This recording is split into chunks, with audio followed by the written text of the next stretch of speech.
We always look at opportunities and work through it, so we're always looking to add to the roster and have the most competitive roster we can to make the team better. As we've always talked, competition is what breeds excellence. We'll keep looking, like we said, post-draft, like we've done here in the past, and we'll keep looking and talking to people and see what happens. The Miami Dolphins might have had one of the most interesting off seasons out of any NFL team this year. They lost a handful of very productive players in 2023, headlined by defensive tackle Christian Wilkins and offensive guard Robert Hunt, but did a fairly good job in recouping some assets in the free agent market and even in the NFL draft to soften the blows of some key production that found its way out the door. And this unique offseason for the Dolphins kind of coincides with where this franchise is currently. The Dolphins, coming off of one of their best seasons in recent memory, winning 11 games, still found a way to make that into a pretty disappointing season with how it ended. Much like the Dolphins have done this century, they appeared as one of the best teams in the league in the first couple of months of the season, seemingly dropping 40 plus points every other week, dropping 70 points on the Denver Broncos specifically and setting NFL records. But then again, as soon as winter and the cold weather came into town, the Dolphins really struggled down the stretch against some other fairly good teams. At one point in the season, the Dolphins had a 3-game lead over the Buffalo Bills, who have been the kings of the division in the last handful of years. So the fact that the Dolphins could not hold on and win their first AFC East division title since 2008 was a huge disappointment, especially with all of the things circulating around the Buffalo Bills and the New York Jets during the season. But I think the Dolphins once again have a chance to be in the mix in 2024. Obviously, most of their core will be back this season. Raheem Mostert, who led the league in touchdowns last year, Tyreek Hill, Jalen Waddle. Defensively, Jalen Ramsey in year number 2, Bradley Chubb and Jalen Phillips once they're back from injury. But it was around the edges that I think the Dolphins really wanted to address this offseason to make sure that they have the requisite depth if injuries do become a factor once again for this team. And even outside of that, just some marginal improvements at positions that did struggle at some point last year. When I think about that, I think of the tight end position getting Jonnu Smith from the Atlanta Falcons. Jonnu is a very interesting player because he's not a super big guy. He's not going to be an inline blocking tight end every single play. But what he does provide for an offense is a guy that can go out, catch some passes, and he's got some great speed. And we know the Miami Dolphins and Mike McDaniel love their speed and their pass catchers. You go to the defense and you add some more depth, getting a couple of new linebackers and Jordan Brooks and Anthony Walker. You bring over Shaquille Barrett from the Tampa Bay Buccaneers to add to your collection of pass rushers. You get a little bit younger and cheaper at the cornerback position, getting rid of Xavier Howard and replacing him with Kendall Fuller, who I think is a very underrated player. So although the Dolphins did lose some key pieces from a year ago, I really did like who they got to replace those guys and really just rounding out the edges of this team. And I think general manager Chris Greer and the Dolphins organization felt very confident in what they did in free agency as well, because when you look at their draft class, it was really focused on the future and not the current day Dolphins. The first 2 picks being Chop Robinson and Patrick Paul from Houston. Both of those guys are seen as very high upside players, but are raw and need some development and probably shouldn't be starting right away. And you go to the later rounds and the Dolphins once again spent their picks on pretty much luxury positions at this point, getting a couple new wide receivers, getting a running back in Jalen Wright to add to their stable of backs. So not really any players that are going to drastically help the Dolphins in year number 1. I was actually a fairly big advocate for the Dolphins to take Xavier Worthy or Brian Thomas Jr. with their 21st pick. It's been 2 years in a row now, the Tyreek Hill and Jalen Waddle duo, that they both seem to limp to the finish line towards the end of the year. Being smaller wide receivers and getting the amount of targets and catches they both do, those hits do add up. And so the Dolphins really made it a point of emphasis this offseason to get some other players that can take the load off of Tyreek Hill and Jalen Waddle's shoulders and also provide some different threats that defenses actually have to pay attention to. So getting a real wide receiver 3 was high on my priority list for the Dolphins this offseason. And in my opinion, I think they got an absolute bargain and a perfect fit for their offense with Odell Beckham Jr. signing him on a 1-year deal worth $3 million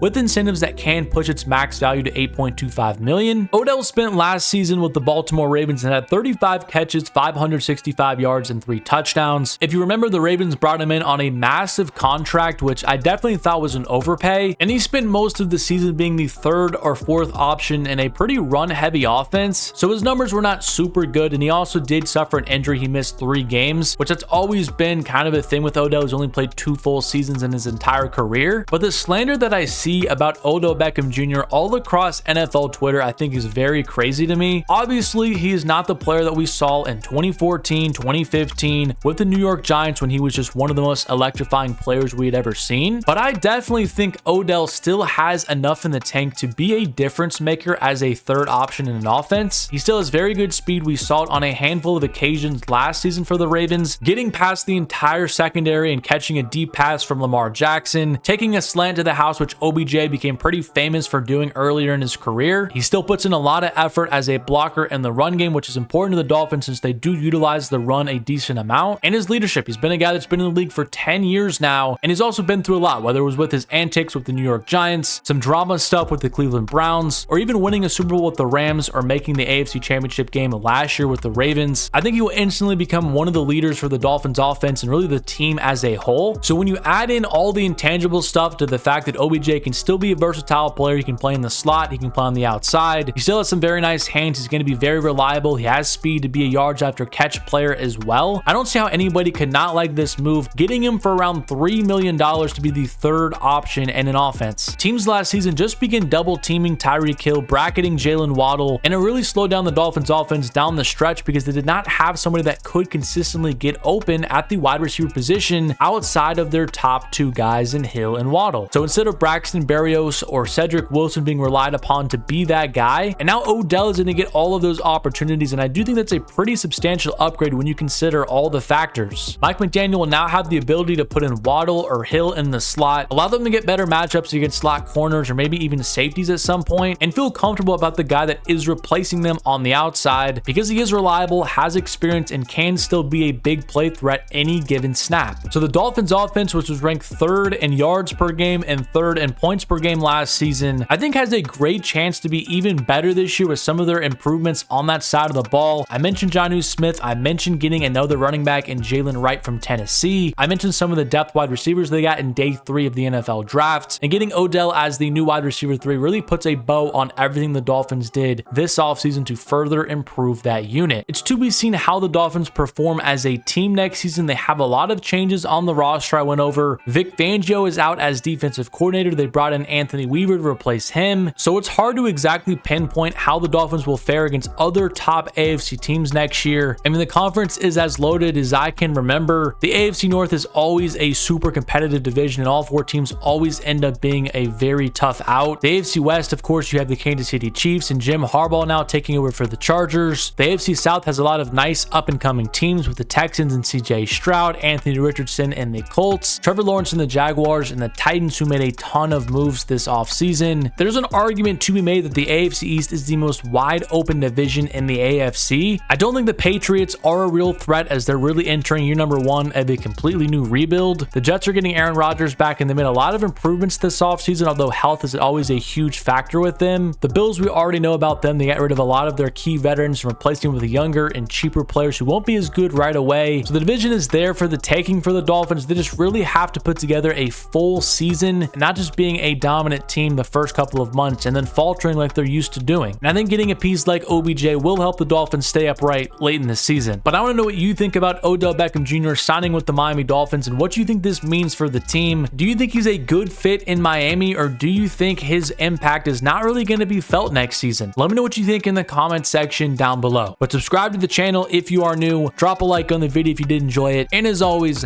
thank you so much for watching, and I will catch you guys in my next one.